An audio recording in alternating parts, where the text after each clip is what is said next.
Hello guys, this is your friend. We are back with a new fanfic. Which is what if Kushina takes neglected Naruto away from Konoha? Part 1. And if you enjoy this fanfic, then please press the like button and subscribe to my channel for more fanfic like this. And now let's start the fanfic. Everyone in Konoha knows the story of October 10th, the day the Kyuubi attacked Konoha. The story says that the fourth Hokage faced down and defeated the demon. That story is told to the kids. The adults know that the fourth had no choice but to seal it in a human host. The civilian adults and some of the ninja adults ignore this and believe the fourth trapped the Kyuubi in a human form, so the host is the demon. The remaining ninja adults know better. The host and the demon are two separate entities forced to share a body. Even less people, including the third Hokage, know that the boy is the son of the fourth. However, the story was still inaccurate. There were details kept from everyone. The true story is only known by Danzo, Orochimaru, Kabuto, and Orochimaru's new apprentice.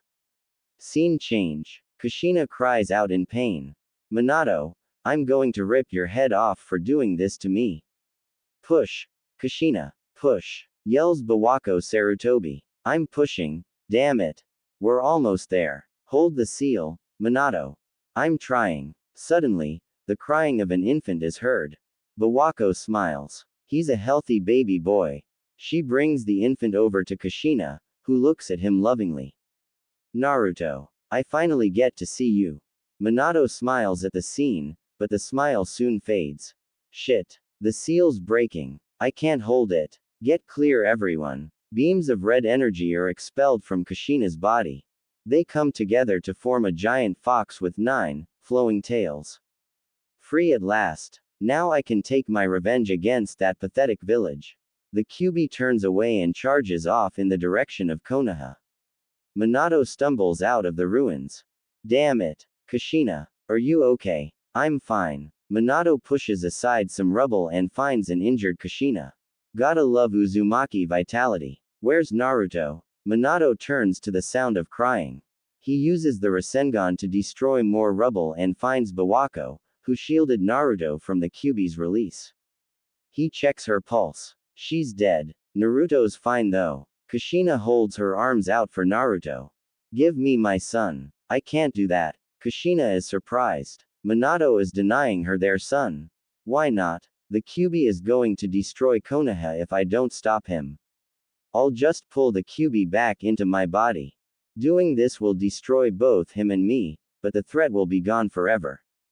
With the Kyuubi gone, we'll be at a major disadvantage to the others' villages. They all have Jinchuriki of their own. If they learn of our losing the Kyuubi, they will destroy us. I need to create a new Jinchuriki. Understanding dawns on Kushina. You plan to make our son the new host.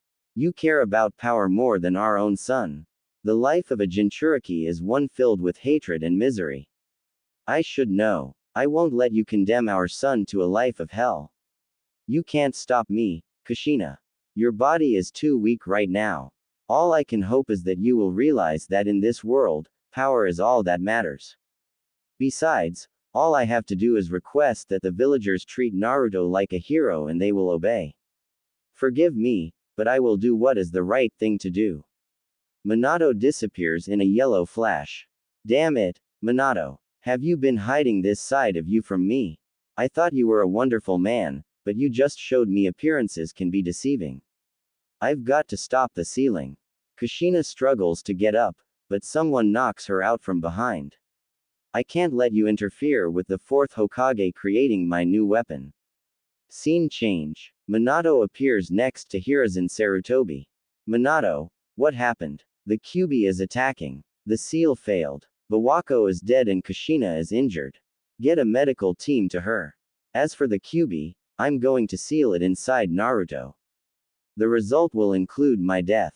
Until Konoha can find a fifth Hokage, I ask you to retake the seat. Of course, Minato. I have one final request. I wish that Naruto is treated as a hero for being the prison of the demon and that he will also become a loyal Konoha ninja. I will see to it. Goodbye, Minato. Goodbye, Hiruzen. Minato flashes to the Kyuubi. Hiruzen turns away. Anbu. The fourth Hokage will not survive this night. Go retrieve his wife, Kushina, from the remains of their hideout. Yes, sir. Scene change. Danzo and one of his root agents, who is holding the unconscious Kushina, arrive in a clearing, where a certain rogue shinobi stands, watching the Kyuubi's assault on Konoha. What is it that you want, Danzo? The Kyuubi has attacked us. I know that. That's why I'm here. I want to see if he will succeed in destroying Konoha. He won't. The fourth is going to seal the demon into a human host. This woman is a threat to my plans for the host. I'm giving her to you. She can be one of your experiments or whatever. I just want her out of the way. Who is she? Kushina Uzumaki, the fourth's wife. Interesting. Very well, I'll take her off your hands. Thank you, Orochimaru. Now if you excuse me, I have to try to usurp the title of Hokage for myself. Danzo's root agent gives the unconscious Kushina to Orochimaru, then both he and Danzo depart. Orochimaru smiles. Kushina Uzumaki, I think I have better plans for you than using you in an experiment. Scene change. Sir, we couldn't find Kushina anywhere in the hideout. Hiruzen is surprised. What? Why would she abandon her son? Search the surrounding area. What about the Kyuubi? The fourth has that under control. Start searching. Yes, sir. The Anbu head off. Hiruzen stares off in the direction they went. Where are you, Kushina? Please still be alive. Scene change. Kushina groans and opens her eyes. Where am I? Welcome to one of my hideouts, Kushina Uzumaki. Kushina turns to see a face everyone in Konoha knows well. Orochimaru. Why did you kidnap me? I didn't kidnap you, Kushina. Ha, like I'd believe that. Believe it or not, people of Konoha gave you to me. What? That's ridiculous. It's true. They said that you would interfere in their plans for using the new Kyuubi host as a weapon to increase their power. Kushina starts to answer back to him, but stops. She remembers what Minato said to her. It's true. They're going to turn my son into a weapon. Your son. The boy I gave birth to not too long ago. The fourth used your son. Interesting. Orochimaru grins. This is perfect. This could be the motivation that will get her to see things my way. Oh, my god. Naruto. I've got to get back and get him. It's too late. The sealing is complete. Besides, they won't let you back in Konoha. Why not? You're a threat to their plans. They would sooner destroy you. But, my son, don't worry. I have a spy in Konoha. He will keep an eye on Naruto. What are you going to do with me? Am I going to be one of your experiments? On the contrary, I have bigger plans for you. Such as, I'm sick, Kushina. It's an illness that will eventually claim my life. There is no cure. What does that have to do with me? I've been trying to find a way to escape my sickness, but all my attempts have failed. I want to pass on my knowledge to someone. I want a successor. Me. Yes, you Kushina. You have great potential. Kushina is skeptical. Why not your former apprentice, Anko? She could have been your successor, but you abandoned her. Actually, I didn't abandon her. She left willingly. Then why did you erase her memories? Orochimaru shrugs. To see if she would develop enough hatred to use her curse mark. Suffice it to say, she hasn't. Why should I take your offer? I plan on building a new village. A village for people with great and unique potential. When I die, you will become their new leader. You'll have access to all my resources and research materials.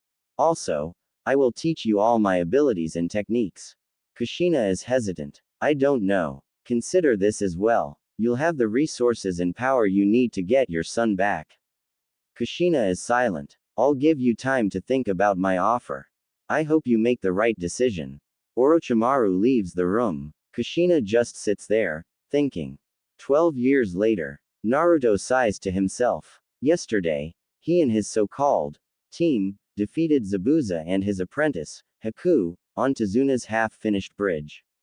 Nami no Kuni now considers him a hero, despite Kakashi and Sakura's attempts at making everyone believe that Sasuke defeated both ninja.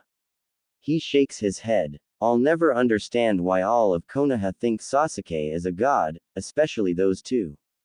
It was true, he was praised for every little thing he did. He had the biggest group of fangirls, as well as fanboys. That thought made Naruto shudder. Personally, I think he's gay. I mean, I've seen him running from his fangirls, but never from his fanboys. He shudders again as he stands up. He heads downstairs and ignores the glares he receives from Kakashi and Sakura. Good morning, Naruto. How are you this morning? I'm doing fine, Tsunami. Thanks for asking. Anyway, I'm heading out. Where are you going, Naruto? Naruto glares at Kakashi. He easily hears Kakashi's hateful tone. He knows that Kakashi thinks he is the Kyuubi, just like the rest of Konoha. Sakura just follows the crowd, even though she doesn't know about the Kyuubi. I'm going to take a walk around town and get some fresh air. That's not a problem, is it? Kakashi settles with glaring at Naruto. That's what I thought. Tsunami sighs as she watches Naruto leave. She may be a civilian, but even she could tell that Naruto's teammates hate him and he hates them back. She could also tell that while Naruto may seem to be a normally happy guy, he is far from happy. She only wishes that she knew why. She remembers when she first saw the signs of Naruto's suffering. You don't know what it's like to suffer. Tsunami resisted the urge to smack her forehead. Inari just had to open his big mouth, didn't he? She thought to herself. She waited for the ninja to lecture him or shout back at him, but she didn't expect what actually happened. Laughter. The laughter was coming from Naruto. That's a good one. I don't know what it's like to suffer. That's really funny. It's not funny. It's the truth. Naruto opened his eyes and looked at Inari. Inari stepped back in fear and both Tazuna and Tsunami was shocked. Naruto's eyes looked dead. They were the eyes of someone who had been through hell. The other three ninja didn't notice his eyes. Trust me, kid. There are people who have suffered far more than you have. Yeah, Sasuke-kun's family was killed. Naruto rolled his eyes. Taking into account what Sakura just said, I'll rephrase myself. Trust me, kid. There are people who have suffered far more than Sasuke has. Don't make up stuff, Naruto baka. No one has suffered more than poor Sasuke-kun. Naruto shook his head. Whatever you say, Sakura. But the family of three could tell he was telling the truth. Tsunami sighs again. I wish I could do something to help him. Scene change. Naruto is glad to be able to walk in the streets without people glaring at him or trying to hurt or kill him. It's a good thing that Sasuke got injured during the fight, or we would probably have gone back by now. I want to avoid going back to that hellhole as long as possible. At least you have me to talk to. You're not one to have a conversation with, Kyuubi.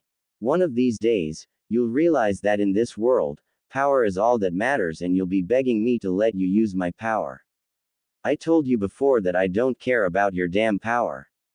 You know, you remind me of my previous host.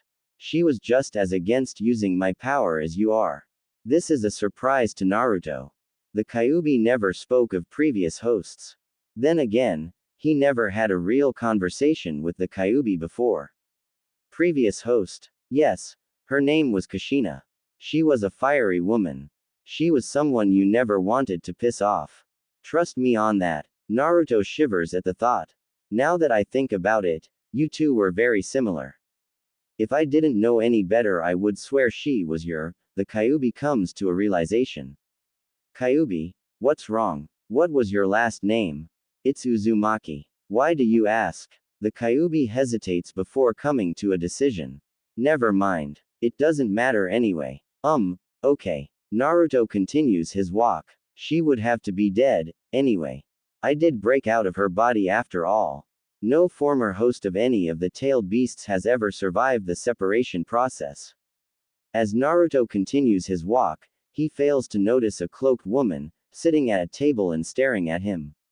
He really grown up. He's got my face, but his bastard of a father's eyes and hair. Though, I'm sure we can fix that later. But he has gotten really handsome. The woman smiles as she stands up. Her dark blue eyes, partially obscured by red hair, turn yellow and become serpent-like. Soon, Naruto. Soon we will be together again. And no one will take you away from me ever again. The woman takes one last look at Naruto, before she turns away and walks off. 2 weeks later, the third Hokage is sitting in his office, going over the Chunin exam applicants. Let's see here. Teams 7 to 11 are all participating. Mentioning Team 7 in his thoughts has him take a moment to think about one ninja in particular. Naruto, it's amazing how far you've come.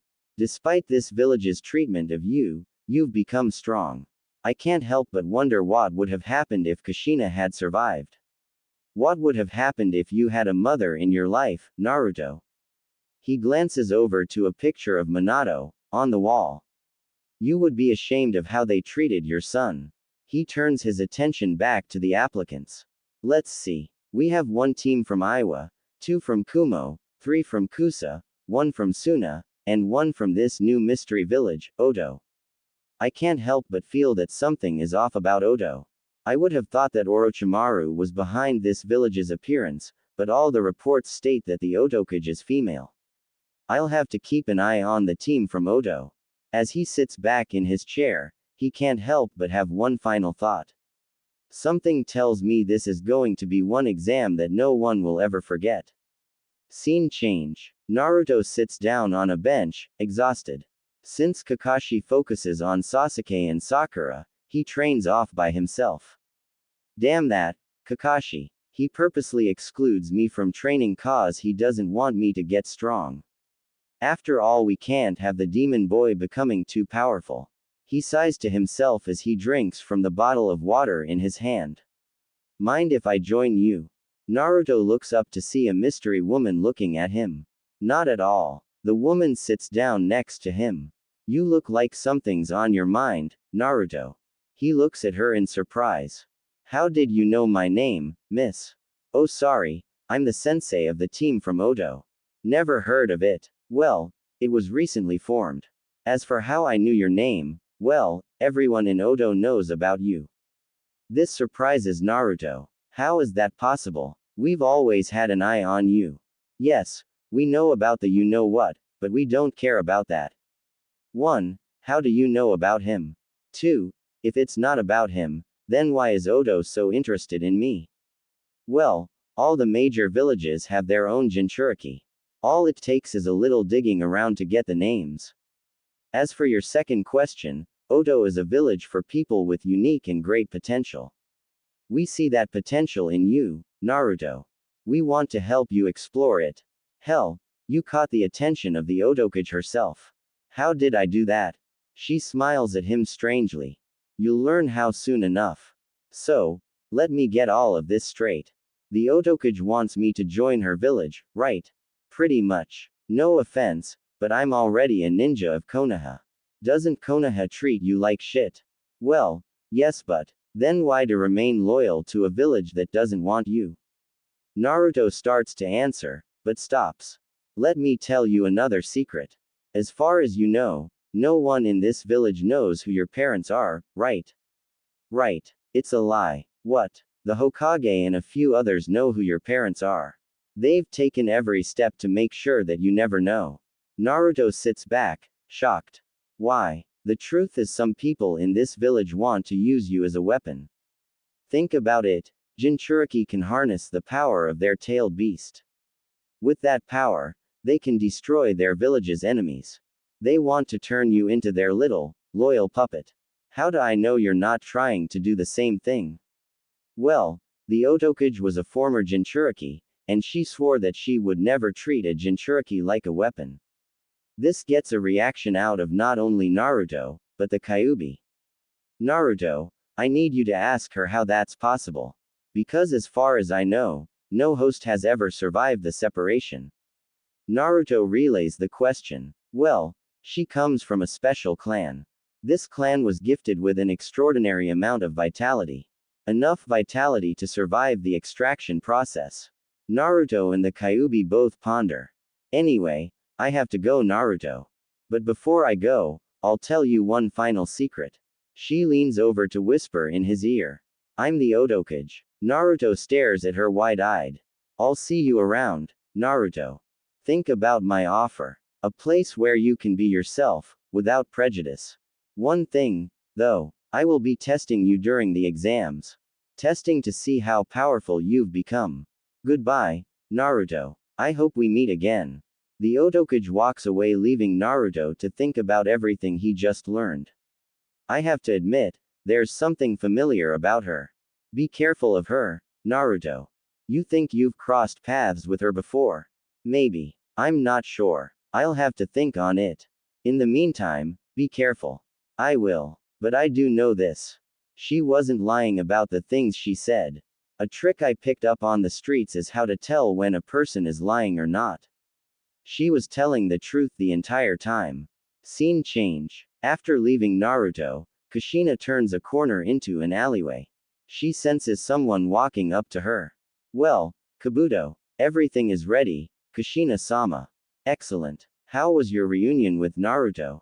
She sighs. I haven't told him who I really am yet. It's hard. I just want to pull him into my arms and never let go. And you will, Kushina-sama. By the time this exam is over, Konoha's people will have paid for what they have done and you will have Naruto back, forever. An evil smile spreads across Kushina's face. Yes, forever. Naruto sighs to himself as he walks with his team into the academy. The Otokage's words have been ringing in his head ever since he met her. Could she be right? Has the old man been lying to me all this time? I gave up on asking him about my parents before I learned how to spot lies. I'll have to ask him about them later, to be sure. What room are we supposed to go to? Asks Sakura. Room 301. It's located on the 3rd floor, replies Naruto. The trio walk up the stairs to the 2nd floor where they notice a large group of ninja outside a door marked 301. Naruto, you baka. The room is here, not on the 3rd floor. Naruto shakes his head. You mean you can't spot that there's a genjutsu on the door?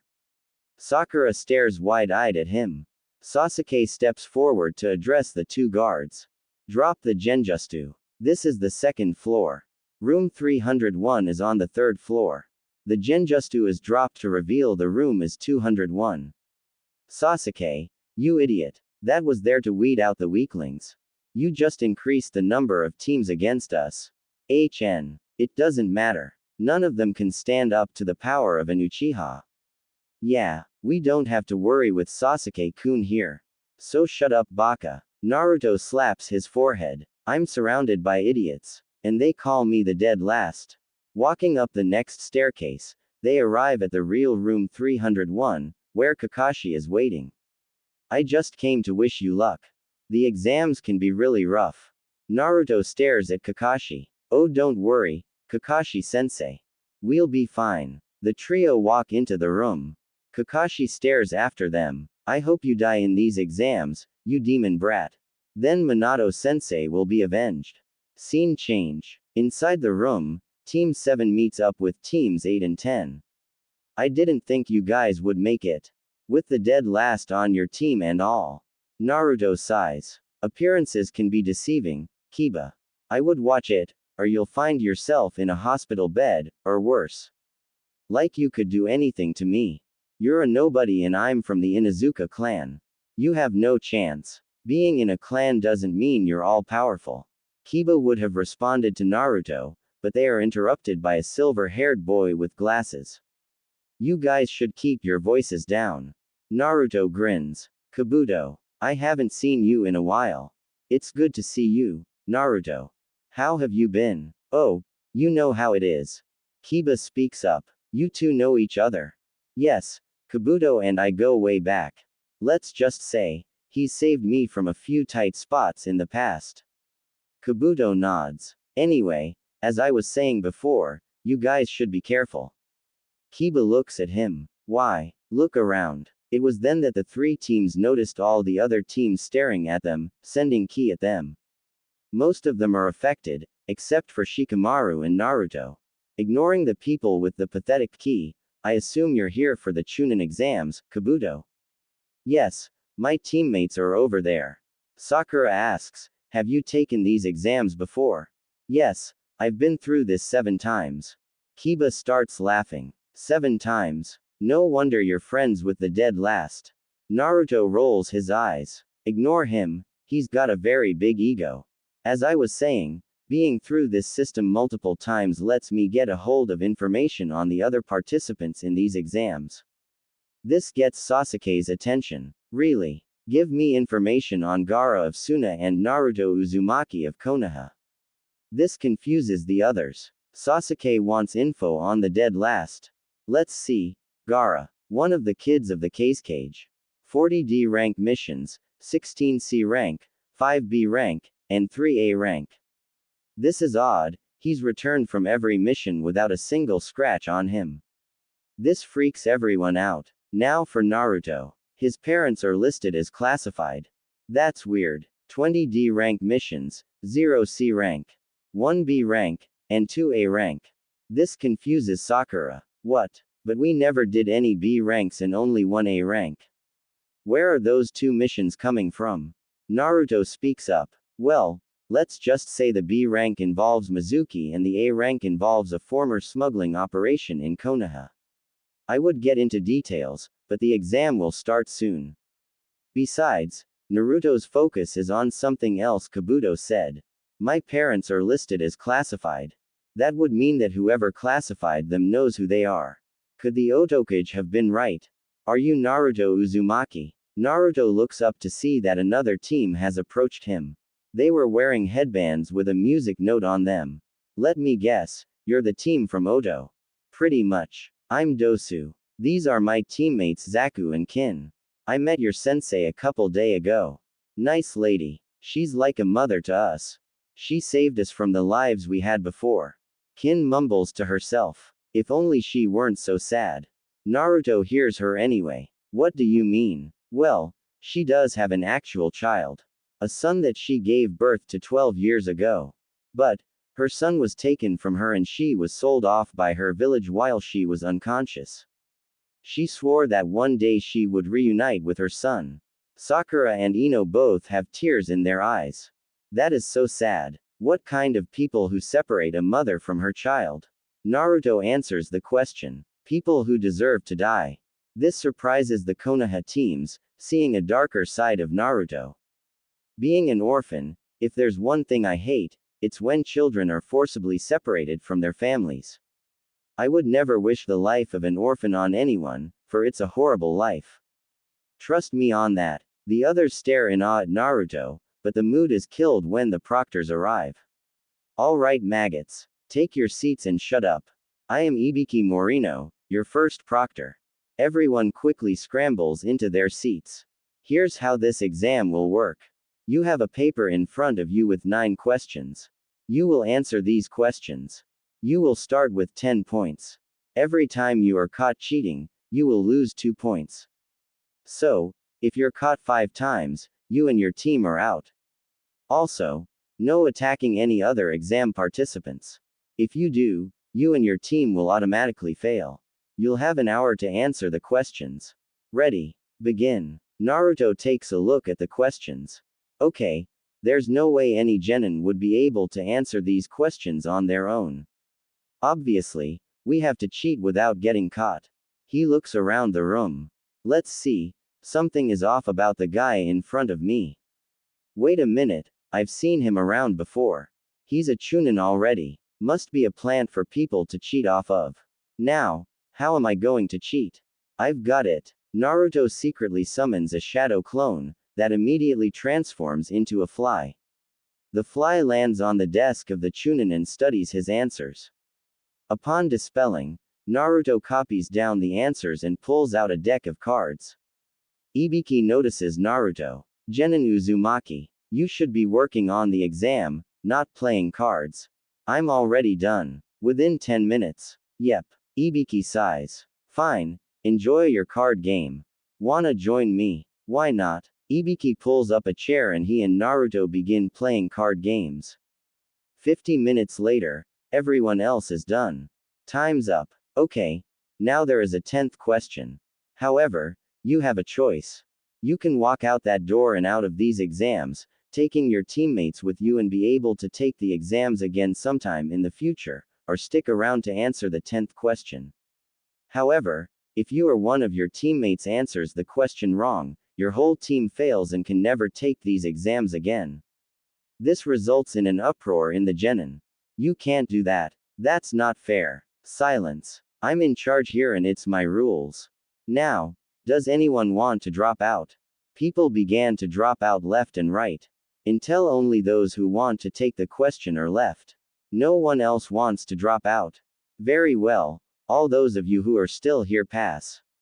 This confuses everyone. What? Let me explain. The first 9 questions were designed to see how good your information gathering skills are. To see if you could gather information without being caught. There was actually a team of Chunin within your group. The 3 Chunin, including the guy in front of Naruto, stand up and walk over to where Ibiki is. As for the 10th question, it was to see if you have the courage to face a possibly no-win situation. You can't choose all your missions. You'll be ordered on some of them by the Hokage without a choice. If you don't have the courage to face each of your missions, then you don't deserve to be Chunin. He would have continued with his speech, but someone crashes through the window. A banner unfolds to reveal the words, "Newly arrived Second Chief Examiner Mitarashi Anko. None of you should be celebrating yet. I'm the second proctor, Anko Mitarashi. Now, follow me." Everyone just stares at her. Ibiki steps out from behind the banner. Bad timing. Anko's sweat drops, then looks around the room. 78. You passed 26 teams. You're getting soft. Ibiki chuckles. We just have an exceptional bunch this year. No matter, I'll eliminate over half of them by the time the next exam is over. Now then, all of you follow me to the next exam ground. The examinees get up and follow Anko out the door. Ibiki goes around to collect the papers. What do ya know? That Naruto kid actually answered all the questions right. I wonder how he did it. He's just as unpredictable as his mother. Rest in peace, Kushina. Scene change. The examinees arrive at a fenced forest. The fence is covered with signs that say, "Danger. Stay out." Anko grins at the examinees. Welcome to the stage for the second exam, Practice Arena 44, also known as the Forest of Death. Anko observes the examinees' reactions to the name of the forest. You'll soon find out why it's called the Forest of Death. Naruto smirks as he knows what's in the forest.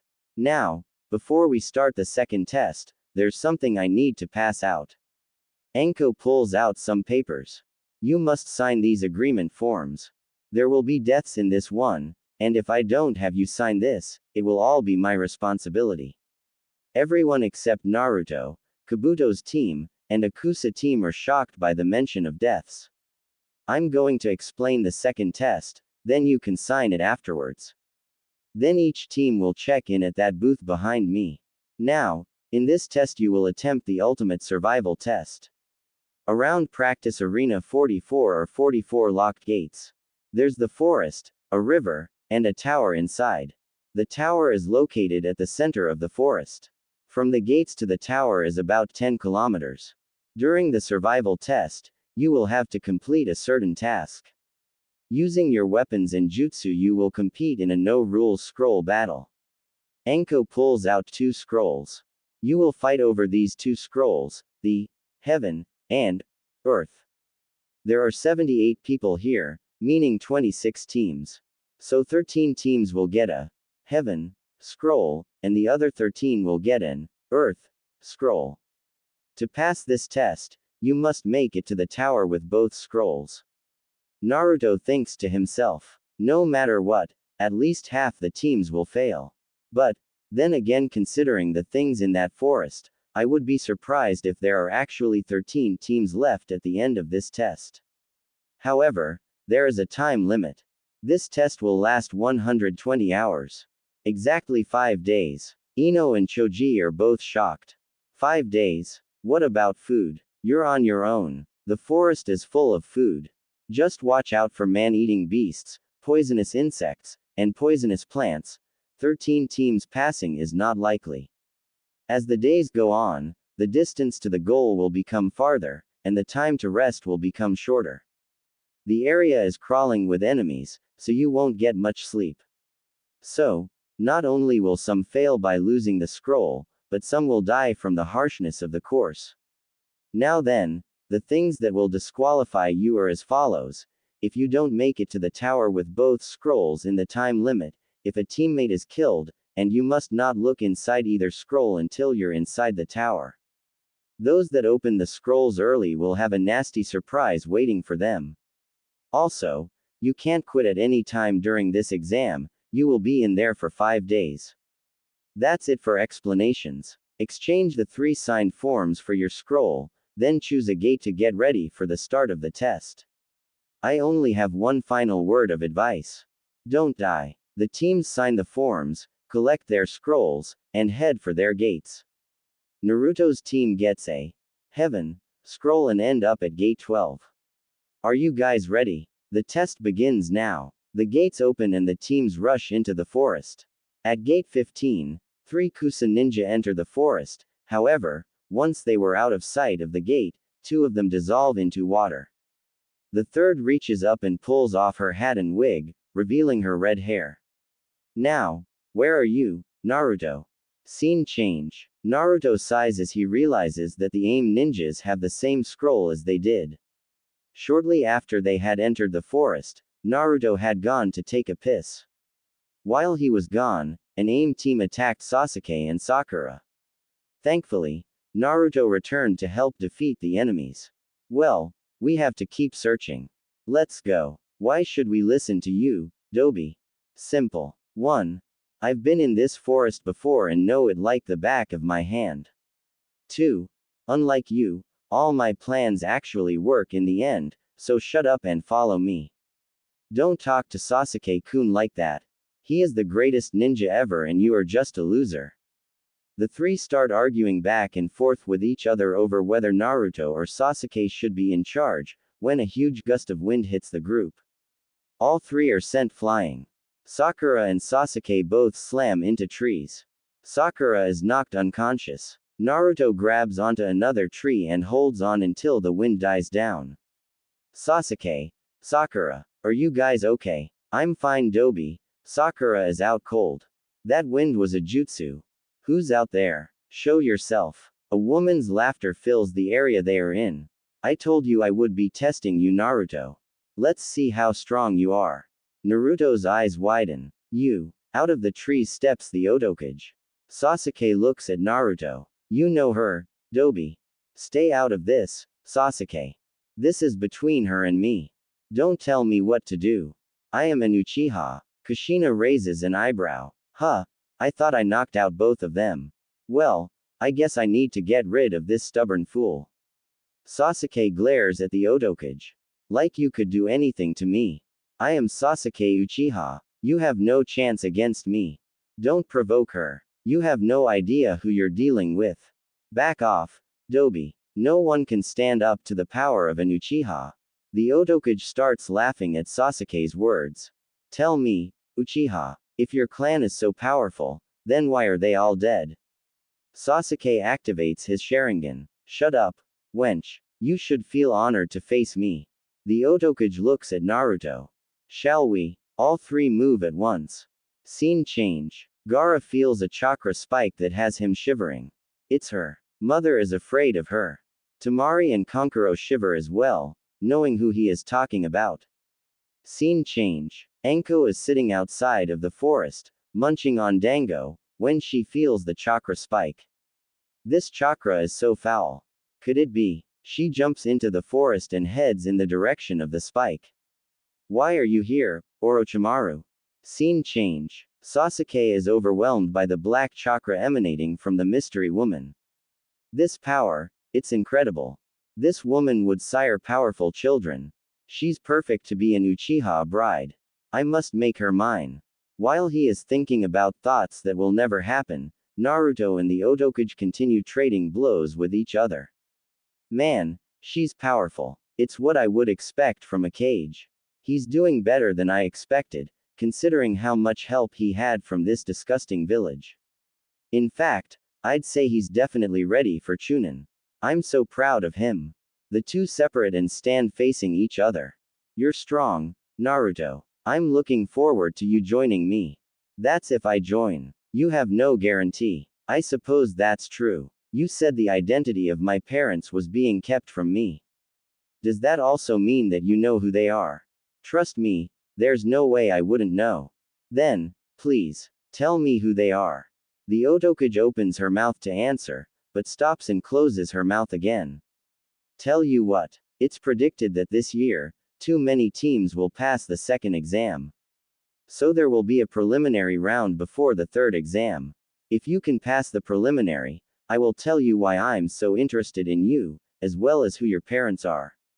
But you must not tell anyone about this. Deal. Now, come at me.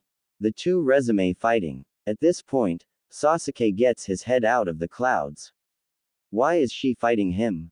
He's nothing but a dead last. She should be focused on me. Sasuke Uchiha. And, if I have anything to say about it, her future husband.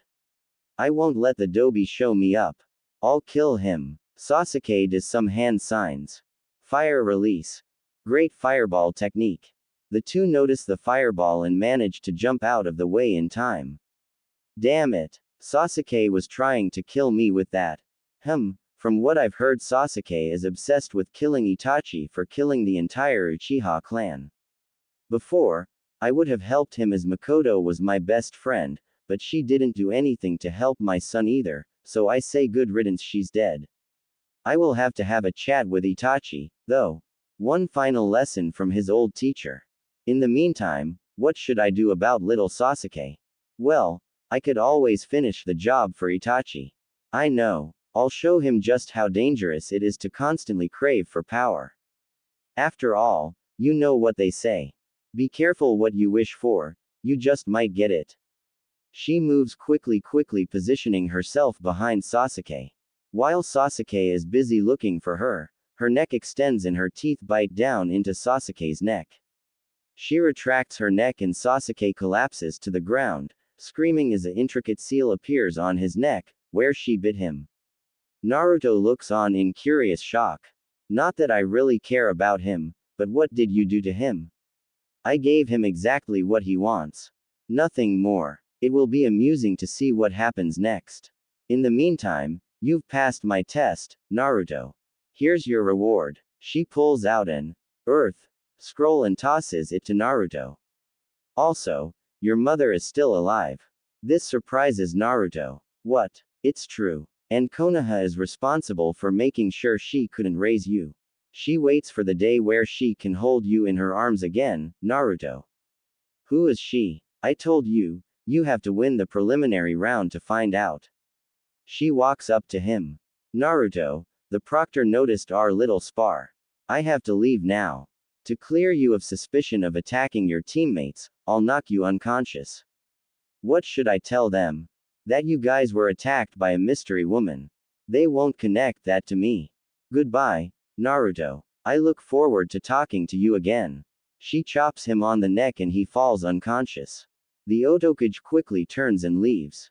Shortly after that, Sasuke falls unconscious from the pain. Less than 2 minutes later, Anko arrives. Damn it, I missed him. She hears a groan and notices Sakura waking up. Oh, my head. Girl, what happened here? I don't know. All I remember is a huge gust of wind. Oh my god, Sasuke-kun. Sakura quickly runs over to check on Sasuke. She finds the mark on his neck. What's this? Anko walks over to check and gasps. I would say it's a curse mark, but this one looks completely different. Has he upgraded it since we last met? She moves to check on Naruto. The Kyuubi brat is only unconscious. I would kill him here, but the council want the Uchiha to make it past this round. She turns to Sakura. Girl, stay here and protect your teammates. I'm going to look for whoever attacked you. Anko quickly leaves. Sakura goes over to Naruto and drags him over to where Sasuke is, not caring if she accidentally injures him more. Scene change. Naruto finds himself in front of the Kyuubi's cage. What do you want, Fox? Naruto. It's not possible for your mother to be alive. What do you mean? Her name was Kushina Uzumaki, my previous host. What? It was when you told me your last name was Uzumaki that I was sure. Then why didn't you tell me about her before? She's been dead for years, what's the point of talking about the dead? Naruto slaps his forehead. Of course, demons don't view death the same way humans do. There's another reason I called you here. What's that? I don't want a weak host. However, you refuse to use my power. So, I decided to offer you something else instead. And that is, an ancient dojutsu that's been lost to time. Naruto is surprised. Why? I just told you. I don't want a weak host. What's this dojutsu? It's called the Kanhekigen or soul-piercing eye.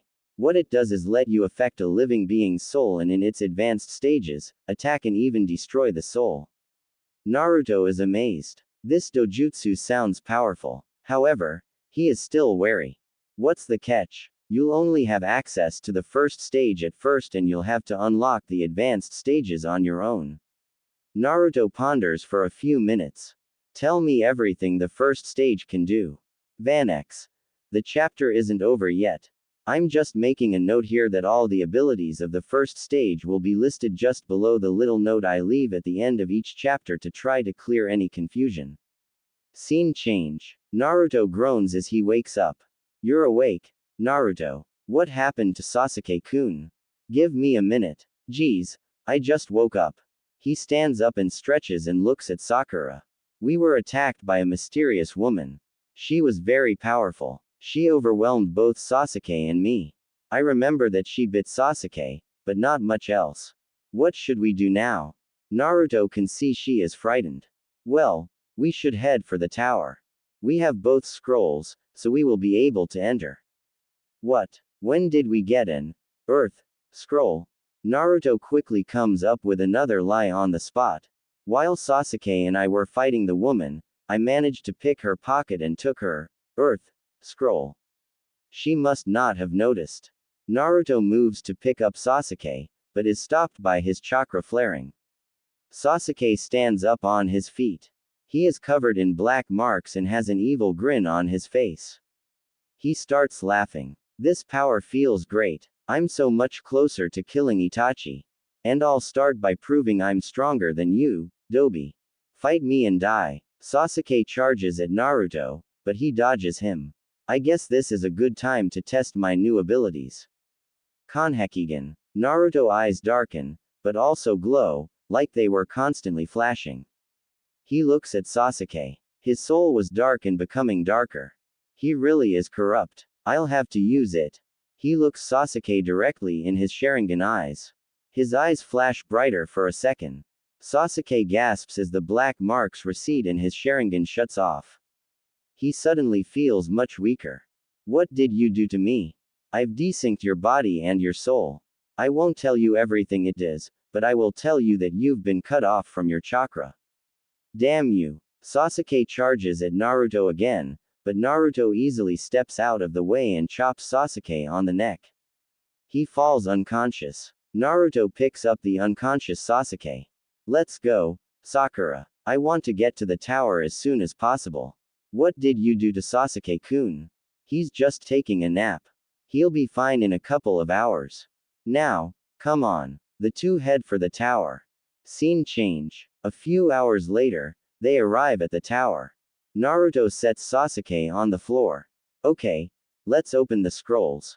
Naruto opens the Earth scroll, while Sakura opens the Heaven scroll.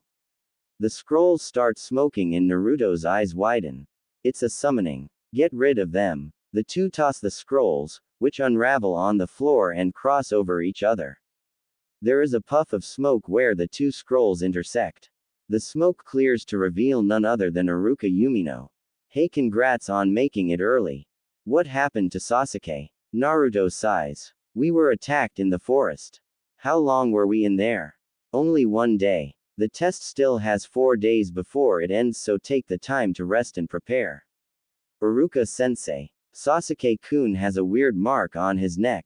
Iruka frowns and checks the mark. I'll have someone look at it. In the meantime, you two should rest. Naruto nods. Thanks, I know I will.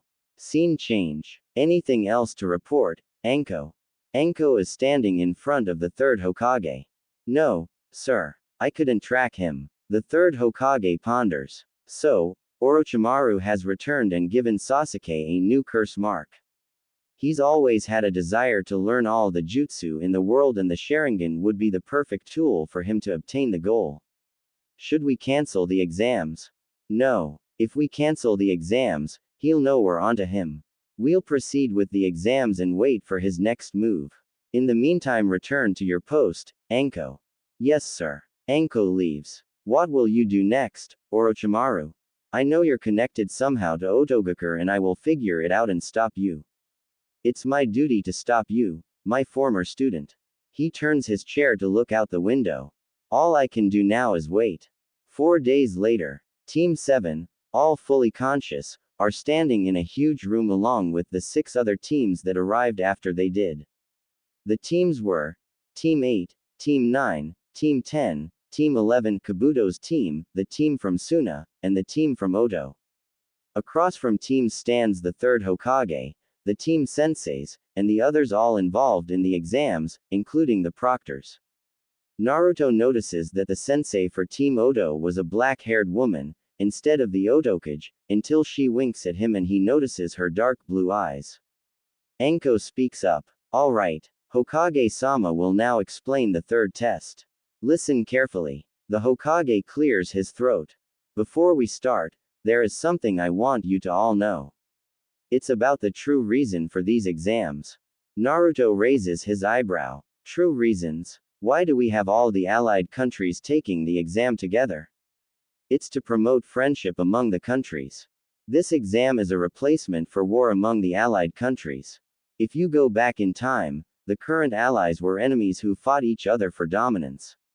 In order to prevent wasteful fighting, the exams were chosen as the stage for battle. That is the true origin of the Chunin exams. It is a fact that this exam decides which ninjas have what it takes to be a Chunin, but each ninja also risk their own life to protect their land's prestige. Leaders and influential individuals from many countries who provide clients for ninjas will be watching the third exam. They will be watching your battles to determine the strength of your country. If the strength of a country is clearly strong, they will receive more clients. However, if they are seen as weak, they will lose clients. Also, it will send a message to the other countries on how strong your particular country is, and, depending on how you perform, either encourage or dissuade them from attacking your country. The strength of the country is the strength of the village. The strength of the village is the strength of the ninja. And a ninja's true strength is born only in life-risking battles. This exam is a place to see each country's strength, and show off your own strength. It only has meaning because lives are at risk. Tenten is confused on one point.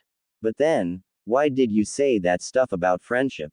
I said it at the beginning, so that I wouldn't confuse you to the purpose of this. Losing life and establishing balance. That is the shape of friendship in the world of the shinobi. Naruto shakes his head. If that is true, then we have one fucked up world. The Hokage continues. Before we begin the third exam, I will tell you one more thing. This is not just an exam, this is a life-risking battle, with your country's prestige on the line.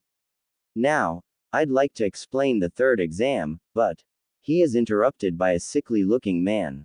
Excuse me, Hokage-sama, but as the next proctor, I should explain it to them. Go ahead. Hello everyone, I'm the proctor for the third exam, Hayate Gecko. Before we do the exam, we will need to do a preliminary round to decide who gets to participate in the actual exam. We think that the previous 2 exams were too easy this year.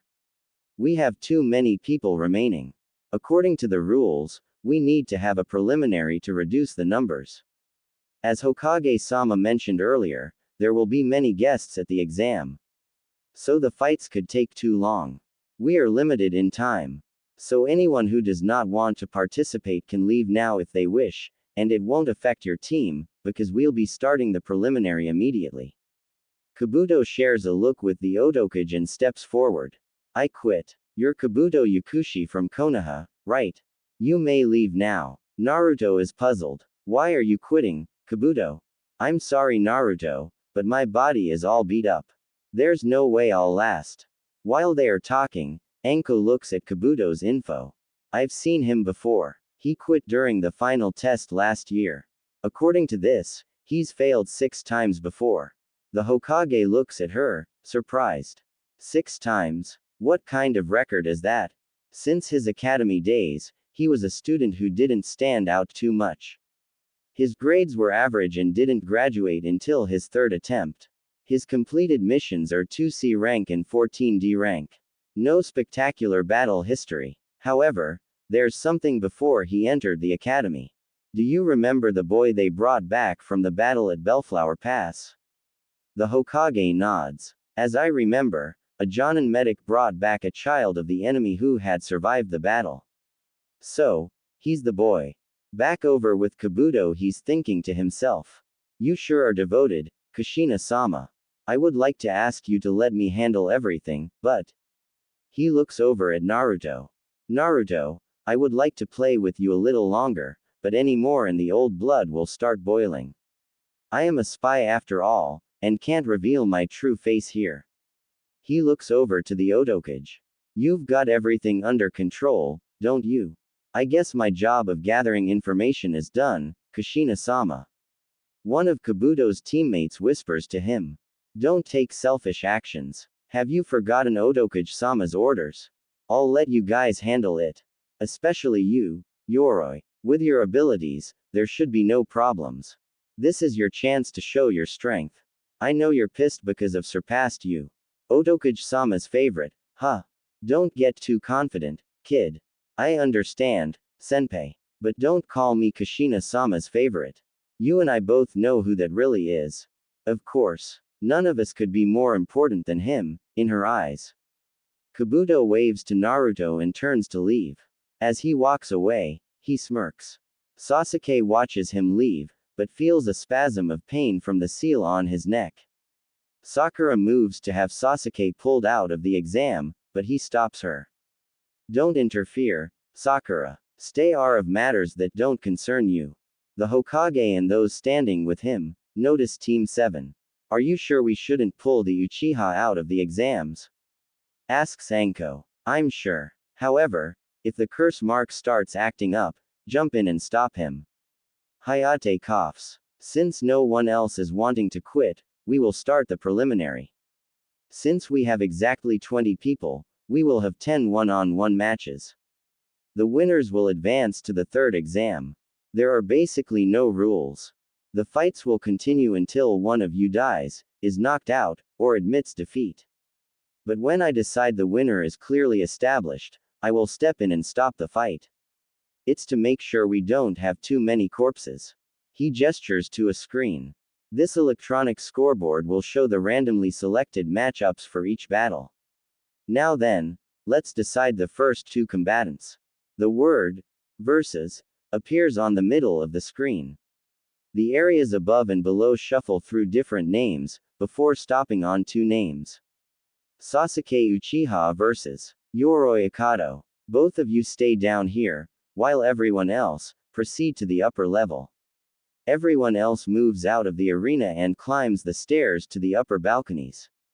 Kakashi lingers a few moments to speak to Sasuke. Sasuke, don't hold back. You are an Uchiha and won't get into any trouble. Sasuke smirks. I understand. The Otokage smirks. Even with my little gift, which he doesn't know how to use, Sasuke stands no chance against Yoroi. His abilities will settle this fight, easily. Now then, begin. Hayate jumps out of the way as the 2 begin to fight. Sasuke throws some kunai at Yoroi, but he dodges and grabs onto Sasuke. Sasuke feels his strength leaving him. You're draining my chakra. So you noticed. He keeps his grip on Sasuke, until all his chakra is drained. Sasuke collapses unconscious. Winner, Yoroi Akato. Everyone except Naruto, the Otokage, the Oto team, Yoroi, and Yoroi's teammate are shocked to see the almighty Uchiha lose. Yoroi goes to join his teammate, while the medics scramble with each other to give their God the best medical treatment. Naruto laughs. So much for the Uchiha. It makes me question whether he was really the rookie of the year. Kakashi glares at Naruto. Just you wait, demon. You will die. Kurenai also glares at Naruto. That damn demon thinks he's so strong. It's a good thing I broke Hinata free of your mind control, you beast. I will watch you die at her hand and I will laugh. After all, you must have been responsible for Kushina Senpai's disappearance. Justice will be served. She feels a key directed at her and turns to see the sensei of the Oto team giving her the same glare she was giving to Naruto. Why is she glaring at me like that? Kurenai, I was your babysitter. I was like a second mother to you. You've let your anger at my disappearance blind you to the truth. You've disappointed me. I have no choice but to kill you as well. Hayate draws everyone's attention back to him. Zaku Abumi vs. Shino Aburame. Will the two of you come down? The two proceed down to the arena. A few minutes later, Zaku defeats Shino, with his extreme decapitating airwaves, killing all of Shino's insects and sending Shino into the wall. In the next match, Kankuro defeats Masumi Tsurugi, Kabuto's other teammate, by switching places with his puppet. After that, Sakura and Ino face off and the fight ends in a draw. Then Temari and Tenten fight with Temari not just winning, but ultimately humiliating Tenten. The sixth match features Shikamaru and Kin Suchi. Surprisingly, Kin defeats Shikamaru. She uses a genjutsu that allows her to strike Shikamaru with some poison Senbon. The poison quickly spreads and Shikamaru falls unconscious. Naruto Uzumaki vs. Kiba Inuzuka. Will the two of you come down? Yahoo! Akamaru. We get the dead last. This will be easy. All of the Konoha shinobi, excluding the genin, the Hokage, and Hayate, smirk. Kiba will defeat the demon and end the threat to us once and for all. Naruto jumps onto the top of the railing and simply walks off it. Everyone except the Otokage are shocked to see him land on his feet with no injuries being sustained from the fall. Well, Kiba, I would like to get this fight done and over with, so get your ass down here. Kiba jumps. He then runs to the stairs and runs down them to join Naruto and Hayate. You might as well surrender, dead last. I told you before you have no chance. And I told you before that being in a clan doesn't mean you're all powerful. I also said that appearances can be deceiving. Why don't I show you what I mean? The Otokage watches Naruto and Kiba. So that's Tsume's kid, huh? He's nothing but talk. Tsume didn't do much to help my son, either. They will have to pay the price. I'm a little bit sad that I have to kill my old student Hana, as well, but that's the price you pay for your ignorance. Now then, show the foolish mutt your power, Naruto-kun. Now, begin. Hayate jumps away while Kiba quickly uses one of his clan moves. Passing Fang. He starts spinning and launches toward Naruto.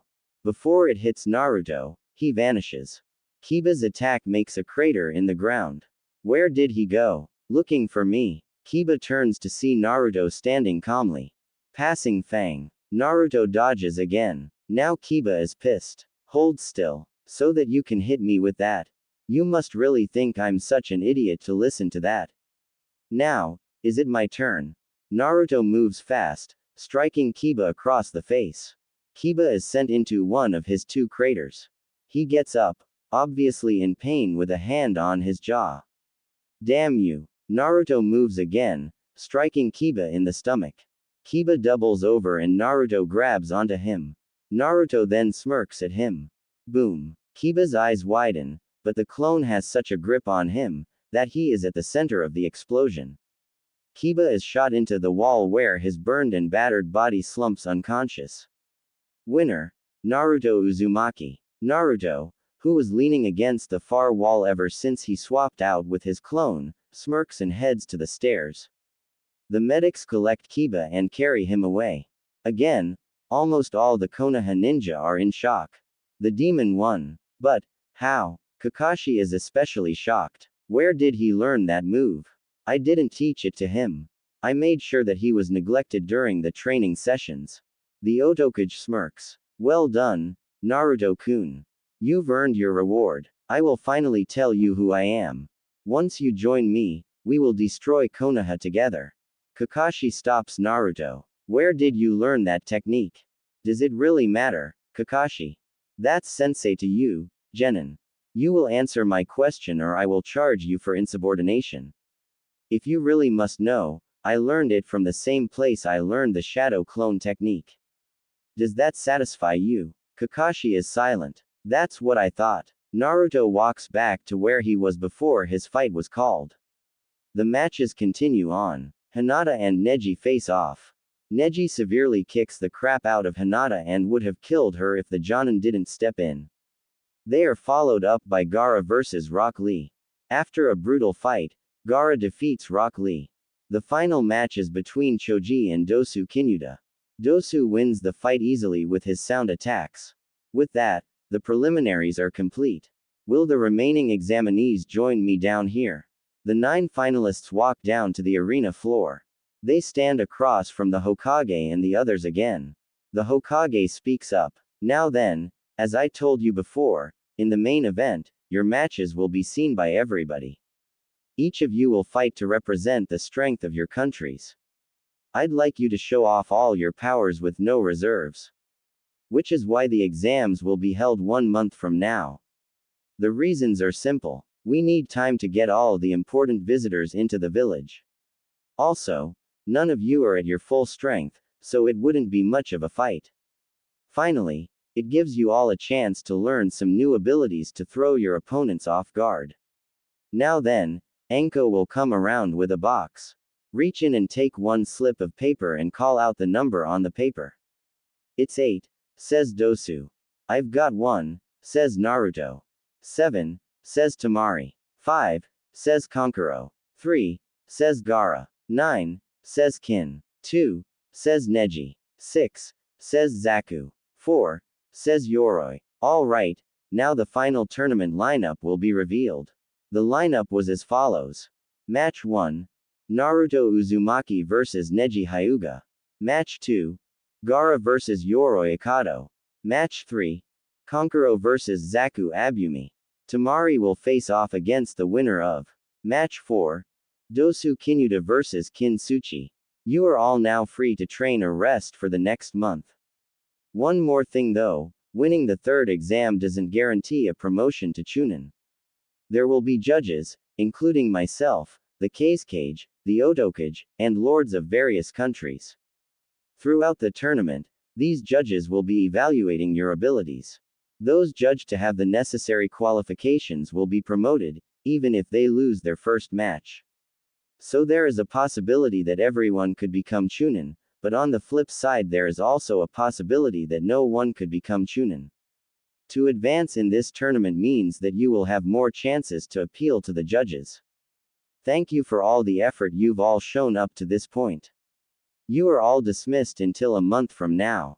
As everyone starts leaving, Naruto notices the Otokage gesturing for him to follow her and her team. The Otokage leads the 4 to a secluded area of the forest, where she removes the black wig. She turns to her team. I want you 3 to head back to our meeting room. I will start with your training tomorrow, but first I must give Naruto-kun here his reward. Dosu speaks up. We understand, sensei. The Oto team walk away, leaving Naruto alone with the Otokage.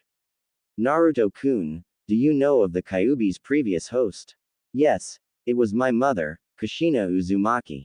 The Kyuubi informed me after our last talk. Well, the seal used to keep the Kyuubi contained originated from the Uzumaki clan of Uzushiogakure. There's a clan. Yes, they specialized in fuinjutsu. They were masters in the art. They were also gifted with an extraordinary amount of vitality. It allowed them to live out longer lives than most people. However, they were wiped out during the last war. There are few survivors, including Kushina. But they've all gone into hiding. So, it's pretty much impossible to locate them. Anyway, the seal that was used on your mother to hold back the Kyuubi had one weakness. When the host is pregnant, energy is diverted to help with the development of the child. The seal is at its weakest at the moment the host gives birth. Your father tried to maintain the seal, but he couldn't hold it.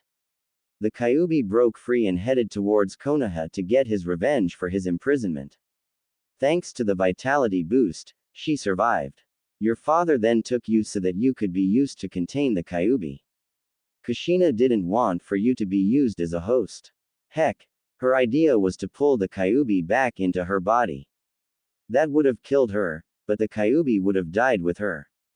However, your father wanted to make another Jinchuriki, so that Konoha would have a weapon. So he sealed the beast inside of you. Naruto is shocked as he realizes what she's implying. Yes, Naruto-kun. Your father was Minato Namikaze, the fourth Hokage. Why was I never told? I already told you, they wanted to turn you into their weapon. A powerful force who could crush their enemies for them. Naruto is very angry. But then he realizes what she hasn't told him. Where is my mother? Well, after the fourth took you away, she was attacked and knocked unconscious by people of Konoha. They then sold her to Orochimaru, a rogue ninja who was in the area to see if the Kyuubi would destroy Konoha. He took her away because he had special plans for her. You see, Orochimaru had contracted an illness. It had no cure. He spent weeks trying to find a way to avoid his impending death, but he had no success. So he decided to train someone to continue his work after he died. He chose Kushina to be his successor. A few years later, he established the village of Odogakure, a place where people with great and unique potential could live without the scrutiny of others. He was chosen to be the first Odokage. However, he soon succumbed to his illness, but he made Kushina promise to destroy Konoha for him as well as take down the rest of the major villages. As for Kushina, she was selected to be the second Odokage and she is still the Odokage to this day. Naruto's eyes widen as the full implications of what she said hit him. That's right, Naruto-kun. I am Kushina Uzumaki. I'm your long-lost mother, and I've come back for you. Naruto stands frozen in shock. His head lowers. Why? He raises his head again. He has a look of anger in his eyes. Why didn't you come back for me sooner? Because it was me versus an entire village. I didn't even have a chance at getting you back 12 years ago. So I had someone keep an eye on you while I gathered forces and waited for the opportunity to come in and get you. Also, you had a tracking seal placed on you, so the Hokage and the Anbu know where you are at all times. They would have known the moment you left Konoha. Just so I could be turned into their loyal weapon. That's right. Naruto lowers his head again. I don't know anything anymore. My whole life has been one big lie. I've been purposely isolated my whole life. I've had it. I don't want to be alone anymore. You don't have to be alone anymore. I'm here for you, Naruto-kun. And I'm never going to leave you alone ever again. You were taken away from me 12 years ago and I've worked hard to get you back. This is the real reason I want you to join me. It's because you're my son. There is no ulterior motive for me wanting you to join Odogakure. I just want my son back in my life. Kushina starts crying. Please, Naruto-kun, join me and together we will make Konoha pay for destroying our family 12 years ago. Naruto looks up at Kushina. Now he is also crying. You're really here, Mom. You really came back for me. Yes, Naruto-kun. I'm really here. She extends her arms. Come here, Naruto-kun. Come give your mother a hug.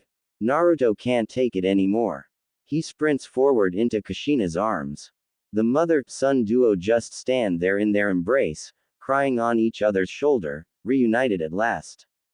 Sometime later, Kushina returns to one of Orochimaru's old hideouts in Konoha, where she is meeting with the Odo team, the Suna team, and Kabuto's team. Only, she doesn't return alone. Welcome to our secret hideout, Naruto-kun. You should be familiar with everyone in this room. Naruto raises an eyebrow at the presence of Kabuto and his team. You guys were spies, weren't you? Kabuto nods at Naruto. That's right, Naruto-kun. I was sent to not only gather information, but keep an eye on you.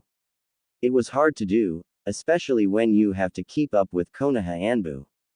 Kushina speaks up. Now then, the Suna team will be trained by their sensei, while I will train my team, along with Naruto for the exams. We will launch our attack during the exams, when all the attention is focused on them. Everyone nods their heads in agreement. Kushina grins evilly, and her eyes change to the yellow, serpent ones. Good. In 1 month, Konoha will burn for their transgressions. And no one will stop us. Naruto sits in the middle of his apartment, shirtless. Intricate markings are drawn on his body, all circling a seal on his back. Kushina, who had drawn the markings on Naruto, takes a deep breath. Okay, Naruto-kun. This will destroy the tracking seal. It took me years to develop this. I will warn you, this will hurt. Are you ready? Naruto nods. Kushina does some hand signs and touches the tracking seal. Naruto screams in pain as the intricate markings seem to be absorbed by the tracking seal. The seal vanishes. Kushina helps Naruto to his feet.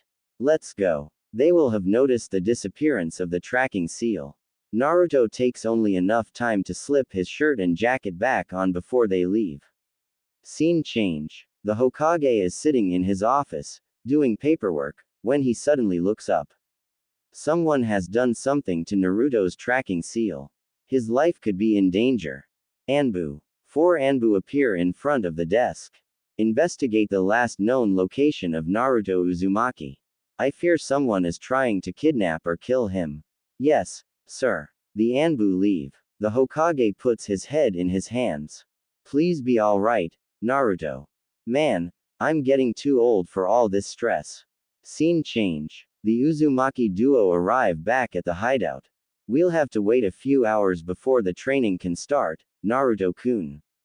Long enough for the Anbu to give up looking for you. That's okay. I wanted to ask you something, anyway. This is going to sound silly, but is there a way to make my hair like yours? Kushina is surprised. What do you mean? Well, my hair comes from my bastard father, right? Is there a way to change it to Uzumaki red? Kushina grins. That's easy. Come this way. She leads him further into the hideout, into one of the experiment rooms. Sit down on the table. Naruto sits on the table, while Kushina goes over to a cabinet. She rummages through it until she pulls out a bottle with a clear liquid. She grabs a syringe and fills it with the liquid. Now, what this will do is affect your DNA. DNA is basically the template of your body. It determines your gender, eye color, hair color, etc.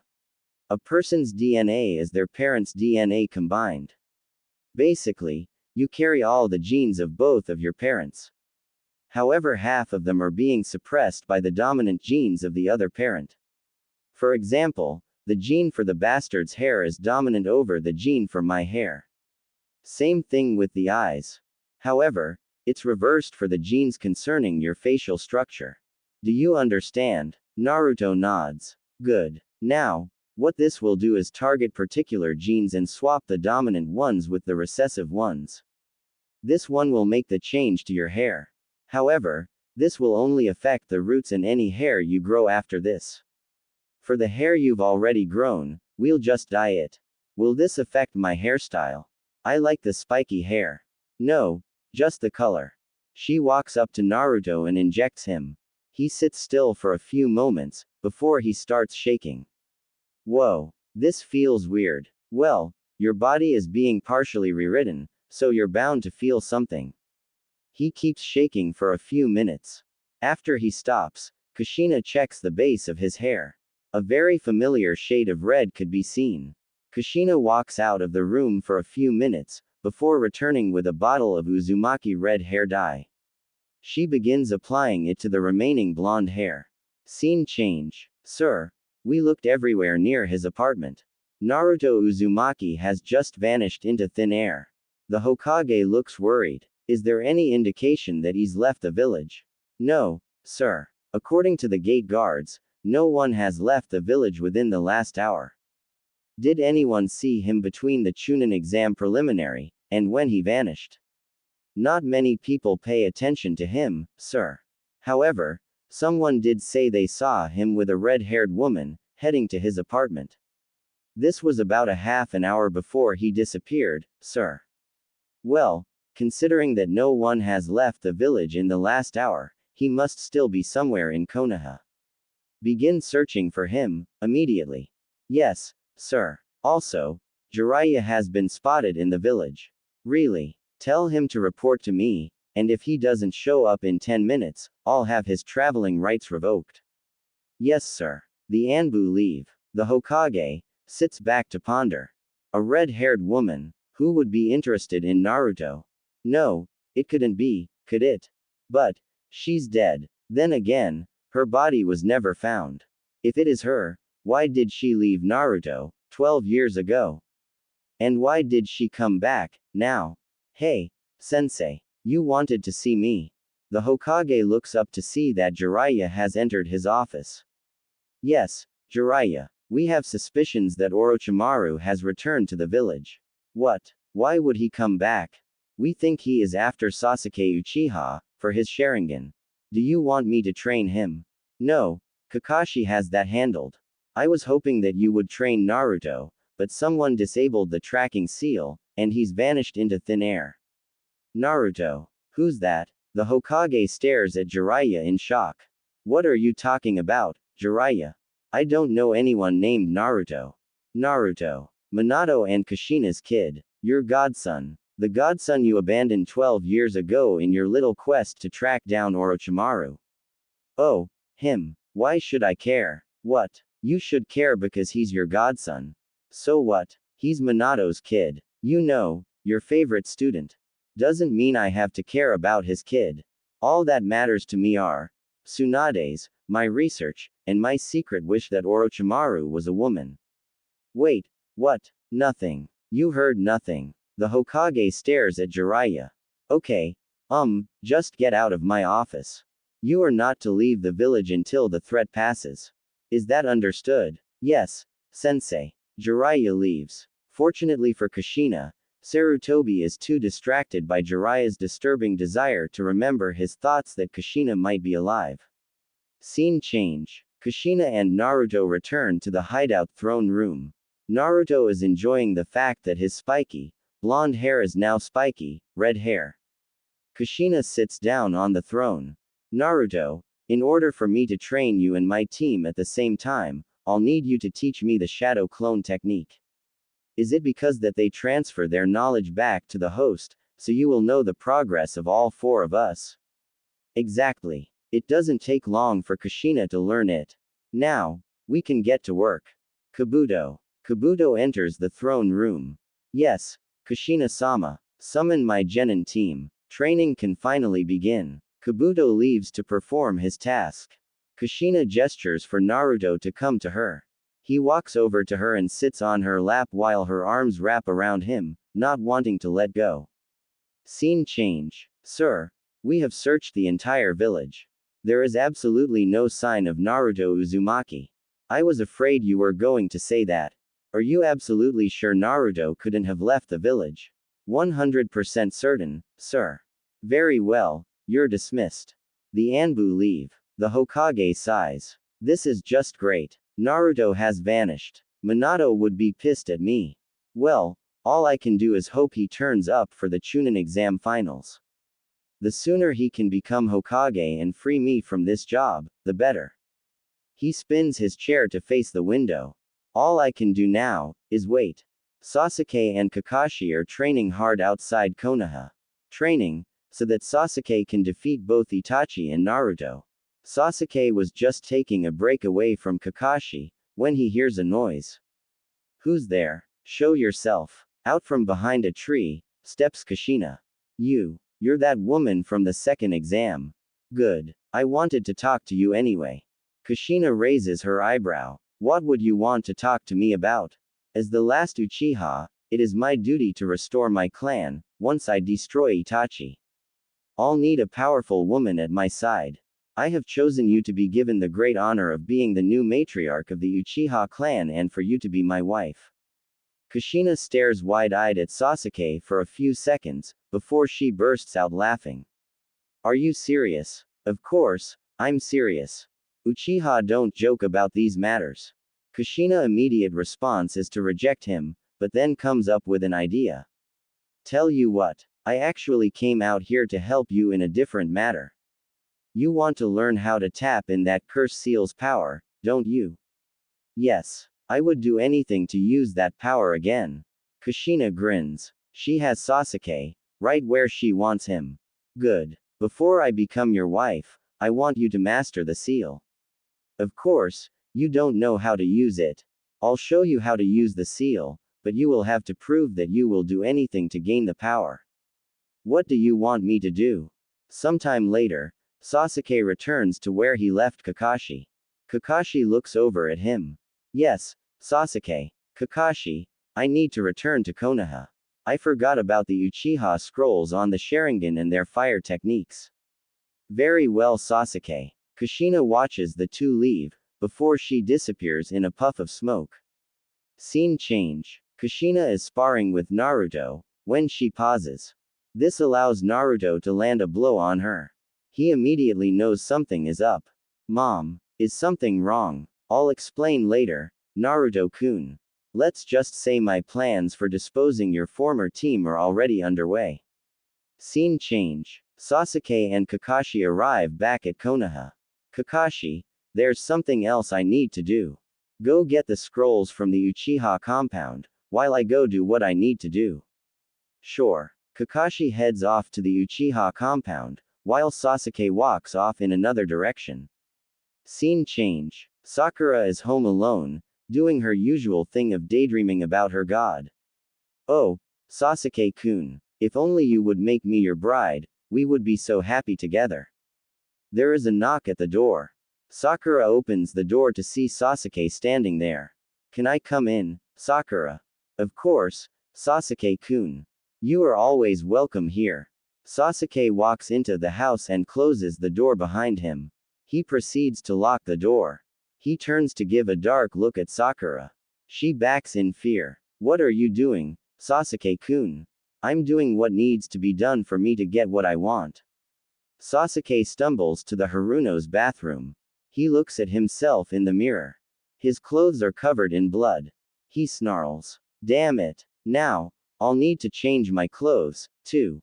He washes off the kunai, watching the blood go down the sink. As he is preparing to leave, he notices a scroll sitting near Sakura's corpse, somehow clean of blood. He picks it up and opens it. Congratulations, Sasuke. I didn't think you would actually do it. Enclosed in this scroll is a fresh set of clothes and the instructions on how to use my curse seal. Have fun. Sasuke smirks as he channels chakra to the two storage seals on the scroll. He burns the scroll with a fire jutsu as he switches clothes. He then burns his old clothes. He takes the scroll with the instructions on the curse seal, and leaves the house. No one notices him. Scene change. Kakashi returns to the gate, with the scrolls in hand. Where is Sasuke? We do have training to get to. Fortunately for him, Sasuke walks up a moment later. Are we ready to go, Sasuke? Yes, Kakashi. We can go resume my training. The two leave the village. Scene change. Naruto can't help but grin, when Kushina explains to him her exact plans for the death of Team 7. And, you're saying Sakura is already dead? That's right, Naruto-kun. Raped and killed by the hand of the man she loves and worships. The man who she honestly believes that can do no wrong. It's the perfect death for her, don't you think? He nods in agreement as he leans into her again. Training had finished for the day. Kushina had returned to her throne and Naruto was in her lap again, with her arms wrapped around him. Naruto notices that they do this often, but he knows that they are doing this to make up for 12 years of lost time. Ah, I just remembered. There is one more thing I need you to do, Naruto-kun. Come with me. Kushina leads him outside. She pulls out a giant scroll and unravels it. Okay, Naruto-kun. This scroll is a summoning contract. Sign your name on this one, and you'll be able to summon snakes. You'll have to sign with your blood. Naruto nods, bites his thumb, and signs the contract. The name next to his was his mother's.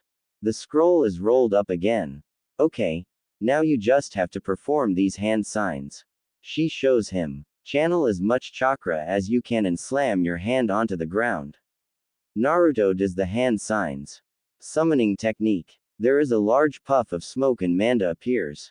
Who summons me? Oh, hello Kushina. What do you need? I didn't summon you, Manda. He did. Manda turns to look at Naruto. Say hello to my son, Manda. So this is Naruto. Your mother told me all about you. It's a pleasure to meet you, Manda. I look forward to working with you.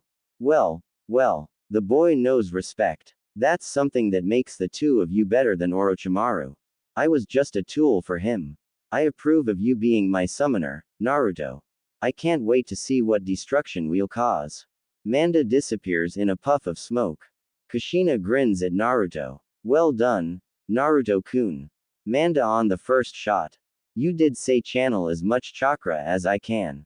Let's go celebrate. The two walk off to celebrate. Scene change. Sarutobi stares at the scene in shock. Mrs. Haruno had reported that her daughter had been murdered, but this was just gruesome. First Naruto disappears, then Sakura is killed. Are they connected? Sir, we have found traces of semen on her body. She was raped, sir. Have the semen analyzed. We might be able to determine who raped and killed her. Yes, sir. The men go back to work on the investigation. Sarutobi sighs. This month keeps getting worse and worse. 1 month later, Hiruzen sighs to himself in his seat at the arena.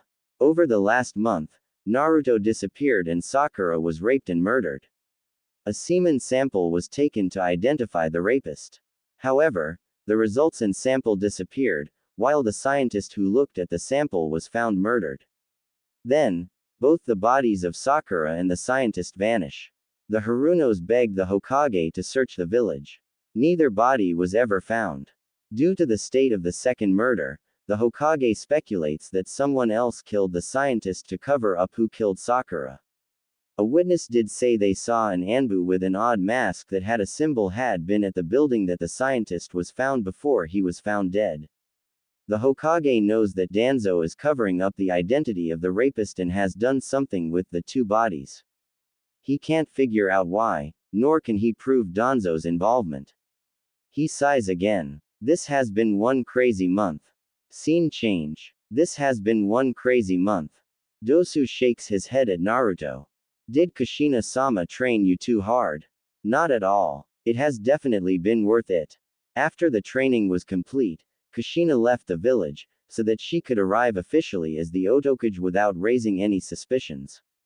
By the way, what do you guys think of the new look?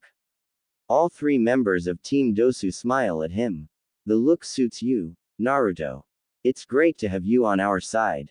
Naruto smiles at them. Now then, let's go kick some ass. Scene change. Two people join the Hokage in his private booth. Kazekage, it's good to see you. Likewise, Hokage. The Kazekage takes his seat. The Hokage looks at the other person and is shocked. The person is a woman, dressed in kage robes that are violet. The symbol for Oto no Kuni can be seen on the hat. But what shocks him the most is the woman wearing the robes. Kushina, it's been a while, old man. What are you doing here?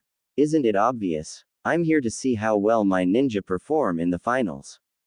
But I thought you were dead. Never assume someone is dead when you don't find a body.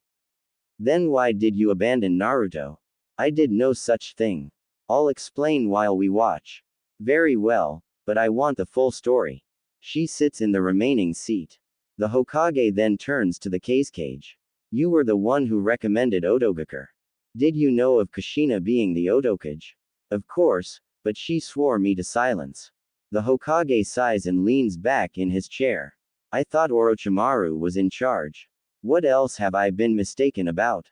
While he is thinking, Naruto and the three sound genin arrive and join the other finalists. The Hokage stands up to address the crowd. Welcome all to the Chunin selection exams. We are gathered to witness the third and final part of the exam. The remaining finalists will face off in a tournament-like fashion for your enjoyment. Now, sit back and enjoy the fights. I now turn this over to the proctor, Genma Shiranui. The Hokage sits back down as a man down in the area speaks up. Thank you, Hokage-sama. Now then, will the contestants enter the arena? The 9 finalists enter the arena. Everyone is surprised by Naruto's new outfit. Gone was the orange nightmare he was wearing before. He was still wearing a jumpsuit, but it was now black and red. It's his Shippuden outfit, except the orange is now red. Tied around the pants as a belt, is what looks like a blank headband. Over the jumpsuit, he is wearing a black coat, with red flames on the bottom of it. I don't really need to say what I did here. On his head, tied by a black cloth is his Konoha headband. All in all, everyone couldn't help but think that Naruto looks a lot more badass now, than he did before. Hell, even his new hair looked cooler. Genma speaks up. Now, then, there has been an adjustment to the tournament lineup. Please study the new lineup, to see if anything has changed for you. The new lineup was as follows. Match 1. Naruto Uzumaki vs Neji Hyuga. Match 2. Gaara vs Yoroi Akato. Match 3. Kankuro vs Zaku Abumi. Match 4. Temari vs Sasuke Uchiha. Match 5. Dosu Kinuta vs Kintsuchi. This surprises everyone, considering that Sasuke was eliminated in the preliminaries.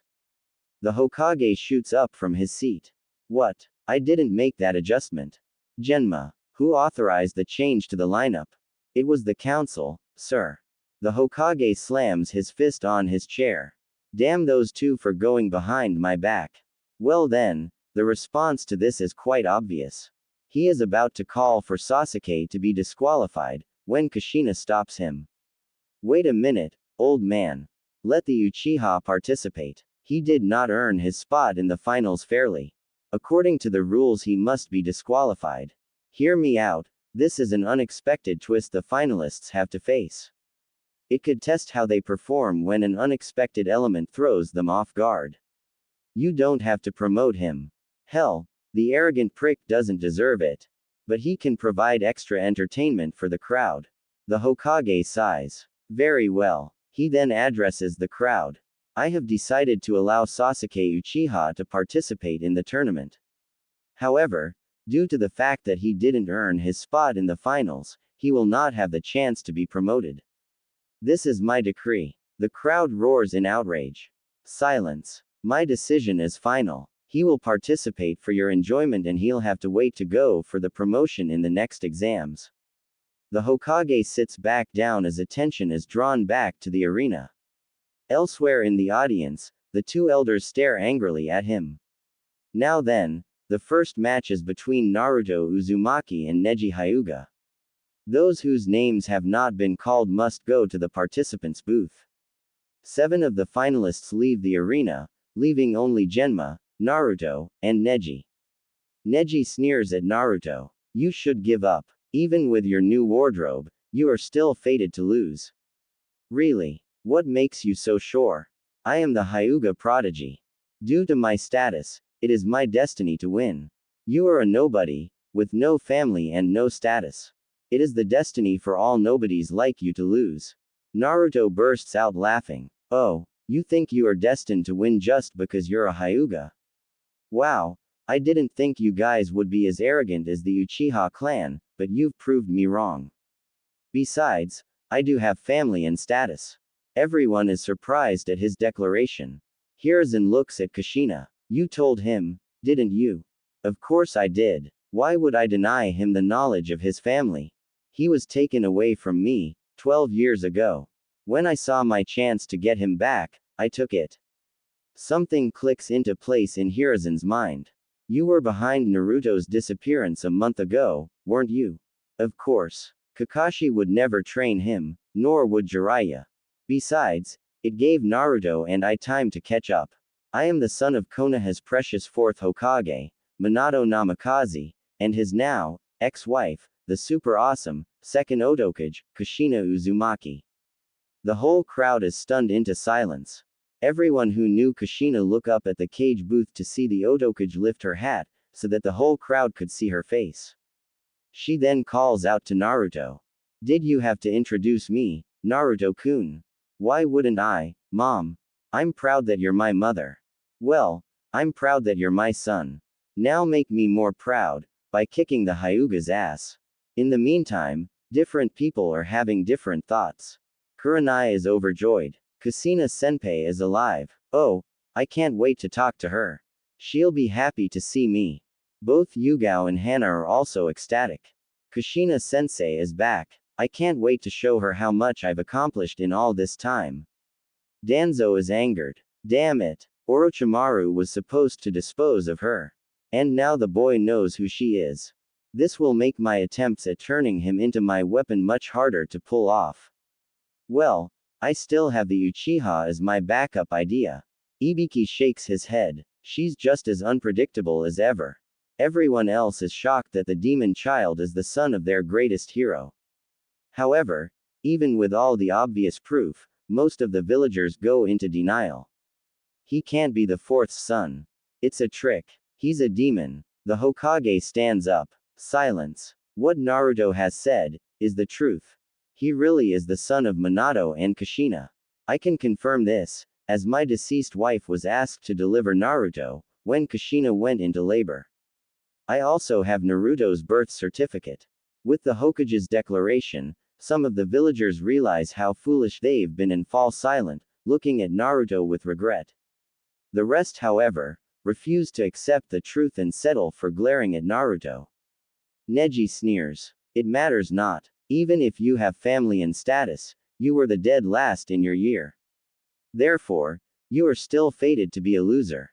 Give up and walk away. Naruto rolls his eyes. You know something. You can't trust academy records, these days. The teachers have a way of sucking up to the clans, by giving them better grades than they actually got. In reality, all they want is to end up in bed with a clan member.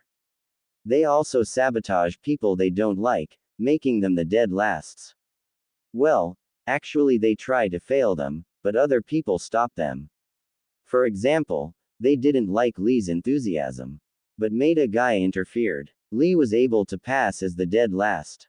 Another example would be me, hated by the entire village since the day I was born. The only ones who actually cared were the Hokage, Iruka sensei, and the Ichiraku family. When Mizuki went traitor, I took him down with the shadow clone technique, which I learned from the forbidden scroll that Mizuki tricked me into stealing.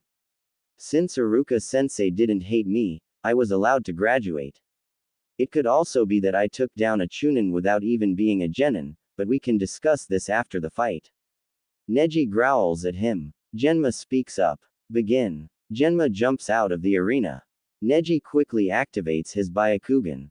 Naruto raises his eyebrow. Using the dojutsu right off the bat, huh? Why don't I show you mine? Soul-piercing eye. Everyone is shocked again. Hiruzen looks at Kushina. Did you know he had a dojutsu? Not right away. Apparently, he got it from the Kyuubi. Back at the arena, the two start fighting. As they continue to trade blows, Naruto mocks Neji. You Hyuga have one major flaw. You all rely too much on your dojutsu. Hell, your taijutsu style depends on it. They are all that is necessary. We Hyuga are superior. Then why aren't any of them Hokage? Neji growls. Naruto keeps speaking. You think you're so superior. Without your Byakugan, you Hyuga are nothing. I don't need my Byakugan to destroy you. Let's test that. His eyes glow for a minute. Neji gasps and his Byakugan shuts off. What did you do to me? Wouldn't you like to know? In the audience, Hiyashi Hyuga activates his Byakugan. What the? His chakra is still there, but it isn't flowing through any of the Tenketsu points, even though they're still open. Naruto smirks at Neji. Well, you said you don't need your Byakugan to destroy me.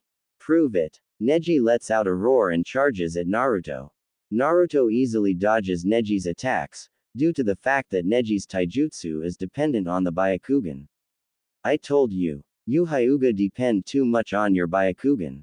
Let me show you just how pathetic you are. Naruto punches Neji in the face. Neji stumbles back. Naruto presses his attack, hitting Neji over and over, until he kicks him away. Naruto then does some hand signs. Wind release. Great breakthrough. The gust of wind sends Neji into the arena wall. Naruto repeats the technique, except he adds fire chakra to it, turning the attack into a flamethrower. It sets Neji on fire. Neji screams as the fire burns him. Genma quickly interferes and douses Neji with a water jutsu. Winner: Naruto Uzumaki. Today is a day for people to be constantly shocked. The dead last demon boy just defeated last year's Rookie of the Year and the Hyuga prodigy. The medics arrive and carry the burnt Neji away. Kushina is ecstatic at Naruto's victory. I'm so proud of him. The Kazekage nods. I have to admit, your son has proven himself. He'll probably face my son in his next fight. It will be exciting to see. The Hokage is silent. While the fight had been going on, Kushina told him about her kidnapping. Damn that Danzo. I should have known he would do something like this. However, I can't help but feel that something isn't right here. There is more going on with Kushina than meets the eye. I just hope I can figure it out in time, before it can spell doom for this village.